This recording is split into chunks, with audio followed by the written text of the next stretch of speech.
Dileep നായകനാവുന്ന 150ാമത് cinema എന്ന് പറയുമ്പോൾ ചിരി നിറയുന്ന ഒരു സിനിമയാണ് പ്രതീക്ഷിച്ചത്. പക്ഷെ ചിരിക്കപ്പുറം ചിന്തിക്കാൻ കൂടി ഉണ്ടായിരുന്നു പ്രിൻസ് ആൻഡ് ഫാമിലിയിൽ. പ്രിൻസും കുടുംബവും മൊത്തം കുടുംബവും ചേരുന്നുണ്ട്. നമസ്കാരം. നമസ്കാരം.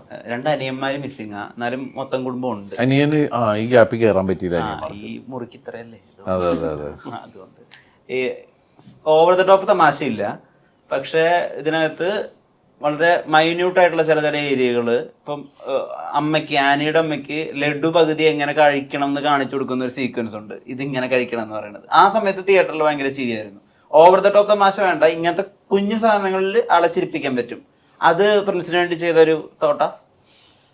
അതെ, കാരണം വെച്ചാൽ അതാ ഷൂട്ടിംഗ് സമയത്ത് നമ്മളിങ്ങനെ കാണിച്ചിട്ട് അപ്പൊ ആ പുള്ളിക്കാരില്ലേ, അത് ആ സമയത്ത് ഇപ്പൊ ഇത് കിട്ടുമെന്ന് പ്രതീക്ഷിച്ചു. ഞാൻ തന്നെ കഴിച്ചു. അപ്പൊ പെട്ടെന്ന് എല്ലാവരും ചോദിച്ചിട്ട് അതങ്ങനെ അതാണ് ആദ്യം റിഹേഴ്സൽ ചെയ്തത്. അപ്പൊ പറഞ്ഞ ഇത് തന്നെ എന്ന് പറഞ്ഞിട്ടാണ് നമ്മളത് ചെയ്തത്. അത് അതായത് ഫ്ലാഷ് ബാക്കിൽ വരുമ്പോൾ ഇത് കാണിക്കാൻ വേണ്ടി നമ്മൾ പറഞ്ഞു ലഡു കൊടുക്കണം എന്ന് പറഞ്ഞു. ലഡു കൊടുക്കണം എന്ന് പറഞ്ഞപ്പോഴേക്കും നിരുവേടന ഷോട്ടിൽ ചെയ്തതാണ്.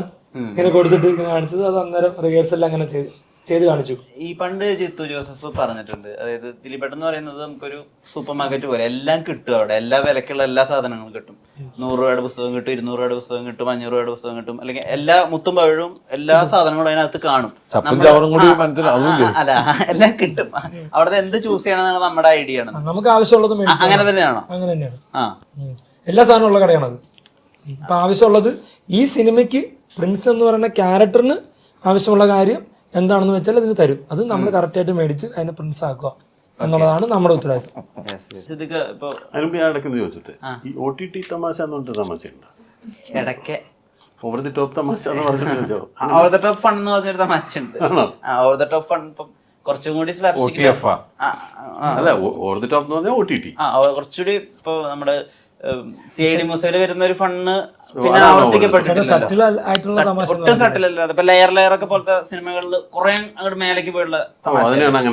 ഇപ്പൊ അവേഷൺമുഖിയിലൊക്കെ ഉള്ള തമാശ കുറച്ചും കൂടി സാധാരണ നമുക്ക് നടക്കാത്തൊരു ഫണ്ണാണല്ലോ. അതിനെ ഓവർ ദ ടോപ്പ് വിളിക്കുന്നത്. സിദ്ദിഖ, ഇപ്പൊ ഇമോഷൻ രംഗങ്ങൾ പറയുമ്പോഴേ ഇപ്പൊ അതിന്റെ ഒരു തുടർച്ചയുണ്ടായിരുന്നല്ലോ പല സിനിമകളിലും. ചേട്ടന്റെ ഇമോഷണൽ രംഗങ്ങൾ ഒരു ഐക്കോണിക് സ്റ്റേജിൽ ചെയ്യുന്ന സമയങ്ങളുണ്ടായിരുന്നു. അപ്പൊ പലപ്പോഴും കീഴ്ച്ചുകൊണ്ട് വിറപ്പിച്ചിരുന്നു, അല്ലെങ്കിൽ വാക്കുകൾ കിട്ടാത്തൊരവസ്ഥ ആ ഡയലോഗുകളിൽ ഉണ്ടായിരുന്നു. അതൊക്കെയാണ് ഞാൻ പ്രതീക്ഷിച്ചത്. ഈ ആരെ വേണമെങ്കിൽ ഫുള്ളാക്കാം, പക്ഷെ ഈ ദൈവത്തെ ഫുള്ളാക്കരുത് എന്ന് പറയുന്ന സമയത്ത്. പക്ഷെ ഈ വട്ടം വളരെ കാഷ്വൽ ആയിട്ട് ആ ഡയലോഗ് പ്രസന്റ് ചെയ്യുക ചെയ്തത് ആ സീനിൽ. അത് അങ്ങനെ ചെയ്യണം എന്നുള്ളത് സ്വന്തം തോന്നിയ ഇംപ്രൊവൈസേഷൻ ആണോ? ഒരു ആക്ടർ എന്നുള്ള നിലയിൽ നമ്മൾ വളർന്നുകൊണ്ടിരിക്കുകയാണ് നമ്മൾ വിചാരിക്കുന്നത്. അപ്പോൾ നമ്മൾ ഓരോ കാര്യങ്ങൾ അങ്ങനെ നോക്കുന്നതാണ്. മുമ്പ് ചെയ്യുമ്പോൾ പലതും കുറച്ച് ഇന്റൻസിറ്റി കൂടിപ്പോയി എന്ന് പിന്നീട് എനിക്ക് സിനിമ കാണുമ്പോൾ തോന്നാറുണ്ട്. അപ്പം ഇപ്പോൾ ലേലം ഒരുപക്ഷെ ഞാനിപ്പോൾ അഭിനയിക്കുകയാണെങ്കിൽ ചിലപ്പോൾ അത്രയും കരയില്ല, അതിനേക്കാൾ കുറച്ചുകൂടെ കൺട്രോൾഡ് ആയിരിക്കും ചിലപ്പോൾ. അപ്പോൾ സെർട്ടിലിറ്റി മതി, അത്രയും അങ്ങ് കുറച്ചും കൂടെ ഇമോഷണൽ ആവണ്ട. പിന്നെ ഇതിലെ സിറ്റുവേഷൻ അത്രയേ ഉള്ളൂ, ചെറിയൊരു സംഗതിയല്ലേ നടന്നിട്ടുള്ളൂ. അപ്പോഴേക്കും ഭയങ്കര പൊട്ടിയായിട്ടില്ല, അതൊരു വിഷമമുണ്ടെന്ന് മാത്രമേ ഉള്ളൂ. കർത്താവ് ചിലപ്പോൾ പൊറുക്കല്ല മോളെ എന്ന് പറയേണ്ട കാര്യം മാത്രമേ ഉള്ളൂ. അതുകൊണ്ടാണ് അതിന് അത്രയും ആ സീൻ അത്ര ആവശ്യപ്പെടുന്നുള്ളൂ എന്നുള്ള ഒരു തോന്നലിനാണ് ആ ഒരു ലിമിറ്റഡ് പെർഫോമൻസ് വന്നത്. അവിടെ കരയണോ കരയണ്ടെന്നൊക്കെ ഉള്ളത് സ്വയം ചോയ്സ് അത് ഡയറക്ടറോട് ചോദിക്കും. അല്ല, അവർ കൺട്രോൾ ചെയ്യും. നമ്മളിപ്പോൾ അവർ നമ്മളോട് ഇങ്ങനെ ചെയ്യണം എന്ന് പറയില്ല, ഇതാണ് സംഗതി, അപ്പോൾ കുറച്ച് ഇമോഷണൽ ആയിട്ട് അത് റിയാക്ട് ചെയ്യണമെന്ന് പറയും.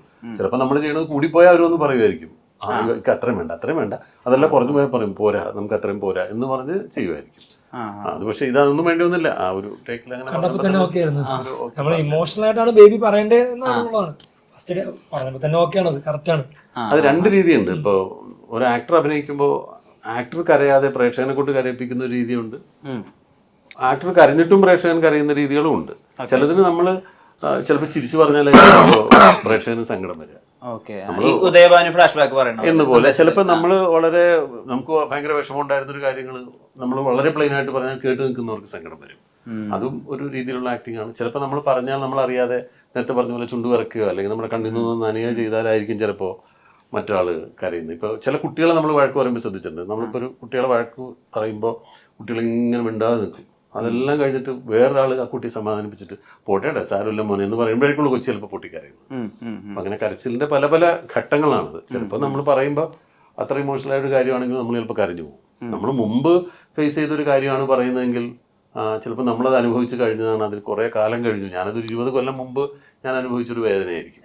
അപ്പോൾ ഞാൻ അതിനെപ്പറ്റി പറയുമ്പോൾ ചിലപ്പോൾ ഞാൻ കരഞ്ഞില്ല എന്നിരിക്കും. ഈ സമാനമായിട്ട് മറ്റൊരു സംശയം കൂടി ചോദിക്കേണ്ട, അങ്ങനെ ഒരു സ്കോപ്പ് ജോണി ഇത് യൂണിവേഴ്സിറ്റിയിലാന്ന് ഞാൻ പറഞ്ഞിട്ടുണ്ട്. ആക്ടിങ്ങിന്റെ യൂണിവേഴ്സിറ്റി അല്ലാന്ന് ആരാ പറഞ്ഞത്? എല്ലാ ഞാൻ തന്നെ കയ്യിലുണ്ട് പറഞ്ഞു. പ്രൊമോട്ട് ചെയ്യാൻ എനിക്ക് അല്ലേ? എല്ലാ സാധനവും ഇവിടെ ഞാൻ ഇതിഹാസ താരം സച്ചിൻ ടെണ്ടുൽക്കറായിട്ടാണ് പറഞ്ഞത്. അഭിനയത്തിന്റെ ടെണ്ടുൽക്കർ. അല്ലെ റാണി എഴുതുമായിരുന്നു പറയണതൊക്കെ പെട്ടെന്ന്. ഇതുപോലെ ഇതിനൊരു സ്കോപ്പ് ഇല്ലാത്ത കാരണം ഞാൻ ചോദിക്കുന്നത്, ഇപ്പോഴെങ്കിലും കാണുമ്പോൾ ചോദിക്കണമെന്ന് വിചാരിച്ചിട്ടുണ്ട്. അങ്ങനെ ഇന്റർവ്യൂ കൊടുക്കാറില്ലല്ലോ. ഈ ഒരു കാര്യം പറയും എന്ന വേറൊരു കാര്യം തന്നെ ഉദ്ദേശിക്കുന്ന ചില ഡയലോഗുകളുണ്ട്. ഇപ്പൊ നായകൻ എന്നുള്ള സിനിമയുടെ അകത്ത് ഒരാളോട് പറയുന്നുണ്ട്, തനിക്കറിയില്ലേ എന്നെ ജയസിനെ ഫോട്ടോ എടുത്താൽ പതിയില്ലേ എന്ന്. അതൊരു കൈൻഡ് ഓഫ് ഭീഷണിയാ, പക്ഷെ അത് പറയുന്നത് ഭയങ്കര നോർമലായിട്ടാ. അത് അങ്ങനെ ഡയലോഗ്സ് പ്രസന്റ് ചെയ്യുമ്പോൾ എന്താ പ്രത്യേകമായിട്ട്? ഇത് രണ്ടും ആലോചിച്ചിട്ട് തന്നെയാണ് ചെയ്യുന്നത്. നമ്മളിപ്പോ മുമ്പൊക്കെ ഉള്ള ഒരുതരം ആക്ടിങ് നമ്മൾ കണ്ടിട്ടില്ല. അത് നമ്മളിപ്പോ അതിനെ ഡ്രാമ എന്ന് പറയും. ഈ വില്ലൻ എന്നൊക്കെ പറഞ്ഞ് വന്നു കഴിഞ്ഞാൽ നമ്മളിങ്ങനെ കാണിക്കുമ്പോൾ തന്നെ അയാൾക്ക് ചിലപ്പോൾ 2 കൊമ്പോ അല്ലെങ്കിൽ ഒരു കണ്ണ് മൂടിയിട്ടൊരു അങ്ങനത്തെ ഒരു ഡ്രസ്സോ ഒക്കെ ഇട്ട് വന്നിട്ടായിരിക്കും ചിലപ്പോൾ അയാളെ വില്ലനായിട്ട് പ്രസന്റ് ചെയ്യുന്നത്. പക്ഷെ പിന്നീടുള്ള സിനിമകൾ നമ്മൾ കണ്ടിട്ടില്ലേ? നമ്മളിപ്പോൾ പണി എന്ന് പറയുന്ന സിനിമയിൽ കാണുന്ന 2 കുറച്ച് പിള്ളേരാണ് വില്ലന്മാര്. ഒരു സ്ക്രൂ ഡ്രൈവറായിട്ട് ഇറങ്ങിയിരിക്കുന്നത് എന്തും ചെയ്യും. അപ്പൊ അതിന് ആ കോൺട്രാസ്റ്റിന് ഒരു ഭംഗിയുണ്ട്. വളരെ ഒരു നോർമൽ ഡ്രസ്സൊക്കെ ഇട്ടിട്ട് വന്ന് വളരെ പയ്യനായിട്ട് നിൽക്കുന്ന ഒരുത്തൻ വളരെ ഭീമാകാരനായ ഒരുത്തനൊരു കത്തിയെടുത്ത് ഒറ്റ കുത്തിന് കൊല്ലുകയാണെങ്കിൽ നമ്മൾ വല്ലാണ്ട് വരണ്ടു പോകും. ഷോക്ക് വാല്യൂ കൂടുതലായിരിക്കും. ആ സമയത്ത് ഭയങ്കര സൈസുള്ള ഒരാൾ വന്നിട്ട് ഒരു ചെറിയ ആളെ അടിക്കുന്നതിന് വലിയ വാല്യൂ ഒന്നുമില്ല. അപ്പൊ ഇത് ഇങ്ങനെ ആലോചിക്കും, എന്ത് വേണം, നമ്മളൊരു ഭീകരനാണെന്ന് നമ്മൾ തന്നെ മനസ്സിലാക്കിയിട്ട് നമ്മൾ കണ്ണും മിഴിച്ച് ഭയങ്കര ശബ്ദത്തിൽ വന്ന് പറയണോ, അത് വളരെ പതിഞ്ഞ ശബ്ദത്തിൽ ചില കാര്യങ്ങൾ പറയുമ്പോഴാണോ അതിന് കൂടുതൽ പവർ ഉണ്ടാവുക എന്നുള്ളത് ആലോചിച്ചിട്ട് എങ്ങനെ വേണമെന്ന് തീരുമാനിക്കുന്നത്. അത് അന്ന് ലിജോ തന്നെയാണ് പറഞ്ഞത്. ഇങ്ങനെ അയാളെ പേടിപ്പിക്കുന്നതൊക്കെ ചെറിയൊരു ചിരിയോടുകൂടി ആണെങ്കിൽ പോലും അതിനൊരു ഭംഗി ഉണ്ടാവും. വളരെ അങ്ങനെ പറഞ്ഞാൽ മതി. അല്ല ഒട്ടും ചെയ്യാതെ കണ്ണിമ അത് ആ സിനിമയിൽ ഒട്ടും ചെയ്തിട്ടില്ല. ത്രൂഔട്ട് എല്ലാ ഷോട്ടിലും അങ്ങനെ തന്നെയാണ് നിൽക്കുന്നത്. ലെൻസ് ഇട്ടിട്ടുമുണ്ട്. അപ്പൊ അതൊക്കെ അതിന്റെ ചെറിയ ചെറിയ ചില ഒടുക്ക് വിദ്യകളാണ്. കുട്ടി ഉണ്ടല്ലോ മനസ്സിൽ, ഒരു കുട്ടിത്വം ഉണ്ടല്ലോ മനസ്സിൽ, അത് എപ്പോഴും ഇങ്ങനെ അലൈവാക്കി നിർത്താൻ എന്താ ചെയ്യുന്നത്? എന്നിലങ്ങനെ കുട്ടിത്വം ഇല്ല ശരിക്കും. ഞാൻ മറ്റുള്ളവരെ കുട്ടിത്വം കാണാൻ ശ്രമിക്കുന്നത്. അത് സത്യം. ഞാനിപ്പോ ദിലീപിൽ കുട്ടിത്വം കാണുന്നത്, മമ്മൂക്കയിൽ കുട്ടിത്വം കാണാൻ ശ്രമിച്ചിട്ടുണ്ട്. അതെനിക്ക് ഞാൻ മറ്റുള്ളവരിലാണ് കുട്ടിത്വം. ഇപ്പം ഞാൻ സിദ്ദിഖേട്ടനാണെങ്കിലും സംസാരിക്കാൻ എനിക്ക് തോന്നുന്നു ഒരുപക്ഷെ സിദ്ദിഖേട്ടനോട് ഞാൻ സിദ്ദിഖേട്ടൻ്റെ ഒരു ഫണ്ണും അതിൻ്റെ സിദ്ദിഖേട്ടൻ കാണുന്ന തമാശകളും അതിനെയാണ് എപ്പോഴും സന്തോഷിപ്പിക്കാൻ ശ്രമിക്കാറുള്ളത്. അല്ല വളരെ സീരിയസ് ആയിട്ട് ഒരു സിദ്ദിഖേട്ട ഇങ്ങനെ പോയ മലയാള സിനിമയുടെ അവസ്ഥ എന്താവും അതൊന്നും ഞാൻ സംസാരിക്കാറില്ല. സിദ്ദിഖേട്ടൻ ഏറ്റവും ഇൻട്രസ്റ്റ് ഉള്ള ടോപ്പിക് അത് മാത്രമേ ഞാൻ സംസാരിക്കാറുള്ളൂ. അല്ലാതെ നമ്മൾ പോയിട്ട് എന്ത് കാര്യം വെറുതെ ഒരാവശ്യമില്ല. അപ്പോൾ അതെപ്പോഴും ആ കുട്ടിയെ എനിക്കിഷ്ടം മറ്റുള്ളൊരു കുട്ടിയെ എൻ്റെ മുന്നിൽ കാണാനാണ് എനിക്കിഷ്ടം. മറ്റുള്ളവർ ചിരിച്ച് കാണാനാണ് എനിക്കിഷ്ടം. പക്ഷെ ചോദിച്ചത് ശരിയാണ്. ജോണിയിൽ ഒരു കുട്ടിയുണ്ട് കേട്ടോ. ആ കുട്ടി ഉള്ളത് കൊണ്ടാണ് ഇത്തരം ഫണ്ട് ഉണ്ടാക്കാൻ പറ്റുന്നതും നമ്മുടെ അല്ല ഞാൻ പറഞ്ഞത് എനിക്ക്